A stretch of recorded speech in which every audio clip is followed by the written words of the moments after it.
Далада күз болса да отбасы банктан Наурыз басталып жатыр. Наурыз бағдарламасы Құдай қаласа 3 қарашадан 1 желтоқсан аралығында. Оған кімдер қатыса алады? Кез келген отбасы банктың салымшылары. Ол жерде кемінде 2 миллион теңге ақша болу керек және сіздің отбасыңыздың атында соңғы 5 жылда Қазақстан Республикасы бойынша үй болмауы керек. Және оны заявканы тек қана баспана маркеттен, яғни отбасыбанк.kz парольдеріңіз болу керек. Отбасыбанктың логин паролімен кіріп заявка беретін боласыздар. Алғашқы жарна 10% ол таза әрлеумен алатын болсаңыздар, яғни чистовой деп үйреніп қалғанбыз, және екінші алғаш жарна 20% әрленбеген, яғни черновой деп айтамыз ғой, үйреніп қалған енді. Немесе екінші нарықтан аламыз, яғни қолдан алған үйлерге де 20%-мен алуға болады.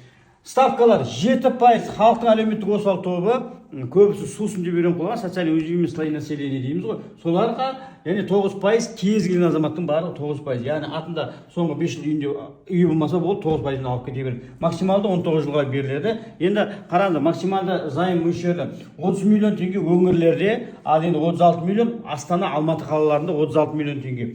Қараңыздар достар, бірінші нарық деп отқанымыз құрылыс компаниясынан алатын үйлеріңіз тек қана Астана, Алматы және облыс орталықтардан ғана аласыздар.